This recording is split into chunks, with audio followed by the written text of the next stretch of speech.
భోగాపురం విమానాశ్రయానికి ఏదైతే అనుసంధానం అయ్యే విశాఖకు వెళ్ళినటువంటి రహదారి ఏదైతే ఉందో దాని పనులు ప్రస్తుతం జరుగుతున్నాయి. అయితే ఈ నేపథ్యంలో అంతా సిద్ధంగా ఉందని చెప్పి ఒక పక్క కూటమి ప్రభుత్వం నాయకులు చెప్తున్న మాటల్లో వాస్తవం లేదనే మనం చెప్పుకోవచ్చు. ఎందుకంటే ఇంకా అంటే భోగాపురం ఎయిర్పోర్ట్ దగ్గర నుంచి విశాఖకు వెళ్ళినటువంటి ఒక బ్రిడ్జ్ ఏదైతే ఉందో ఆ బ్రిడ్జ్ పేరే ట్రంప్ పెట్టి అని చెప్పి దాన్ని అంటున్నారు.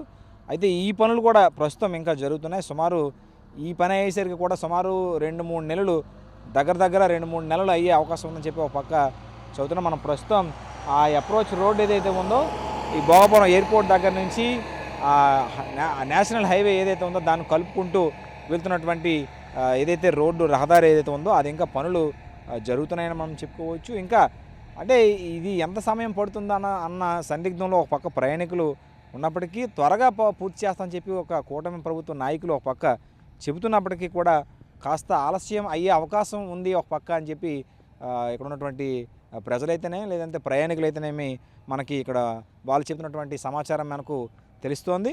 అయితే ఈ పనులను త్వరితగతిన పూర్తి చేస్తే త్వరగా పూర్తి అయ్యే అవకాశం ఉందని చెప్పి ఒక పక్క ప్రయాణికులు చెప్తున్నారు. అయితే ఏదైతే ఈ 2 డేట్లను కూటమి ప్రభుత్వ నాయకులు విమానాశ్రయ ప్రారంభోత్సవానికి ఎప్పుడైతే డేట్లను ఫిక్స్ చేశారో ఆ డేట్లు ఈ పనులు ఏదైతే ఉన్నాయో ఇవి పనులు జరగకపోవడం వలన వాయిదా పడ్డాయి. ఇంకా 3వ తేదీ ఎప్పుడు